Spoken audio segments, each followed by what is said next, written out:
5ই আগস্টের আগে 14 August 5ই August আমাদের মনে আছে না? আমি তো নিজে রাজপথে ছিলাম ভাই, আমি নিজে কাকরাইলের বলেছিলাম টিআরসির মুখে ছিলাম, তো হেলিকপ্টার পড়তে ঘুরতেছে ছিলাম, তো ওখানে আমি ছিলাম। তো এখন আমাদের 462 জন ছেলে 462 জন ছেলে মারা গেল, 30,000 মতো আহত হলো, আমাদের কোনো অবদান নাই। আরে ভাই অনেকে বলে, আমার কথা না, এটা কিন্তু আমার কথা না, অনেকে বলে যে আপনারা তো সারেন্ডার করে ঘরে নিয়ে গেছিলেন, যদি প্রাইভেট বিশ্ববিদ্যালয়ের ছিলেন না বেরোতো, যদি ইসলামী ছাত্র শিবির কিংবা বিএনপি না বেরোতো, যদি ছাত্রদল না বেরোতো, তাহলে কি অবস্থা দাঁড়াতো? সুতরাং কৃতিত্বের দাবিদার একা হওয়ার চেষ্টা করেন না, করতে হবে দলের দেশে দেশে করতে হবে। আমার দেশটা এখন একটা খুব খারাপ অবস্থা আছে। আমাদের দেশের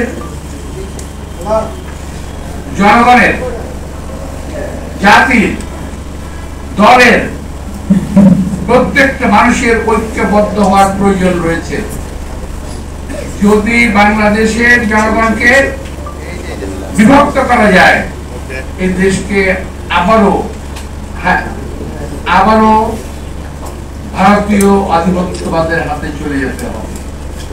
সুতরাং যে দলই হোক, বিএনপি, জামায়াত সহ অন্যান্য যত এনসিপি সহ যত দল আছে, মতবিরোধ থাকতেই পারে, কিন্তু জাতীয় স্বার্থে, দেশের স্বার্থে আমাদেরকে একটা কথা মনে রাখতে হবে, ঐক্যবদ্ধ থাকতে হবে। যদি জাতি, বাঙালি জাতি, বাংলাদেশী জনগণের একটাই কিন্তু শক্তি, আমাদের খুব শক্তি নেই, আমাদের অনেক অস্ত্র নাই, আমাদের অনেক কিছু নাই, কিন্তু একটা জিনিস আছে, সেটা হলো ঐক্য, যেটা আমরা জুলাই আগস্টে প্রমাণ করেছি। জাতীয় ঐক্য এই দেশ থেকে স্বৈরাচারকে বিদায় করতে পেরেছি আমরা। আরেক ঐক্য হয়েছিল আমাদের তখন 1971 সালে মুক্তিযুদ্ধের সময়, পুরো জাতি, কিছু লোক ছাড়া পুরো জাতি ঐক্যবদ্ধ হয়েছে। এখনো এই দেশের স্বাধীনতা, সার্বভৌমত্ব রক্ষা করার জন্য আমাদের যেমন ঐক্য থাকতে হবে, তেমনি আমাদের বিপরীত শক্তি আমাদের দ্বিধা বিভক্ত করার জন্য চেষ্টা করছে, সেদিকে আমাদের খেয়াল রাখতে হবে।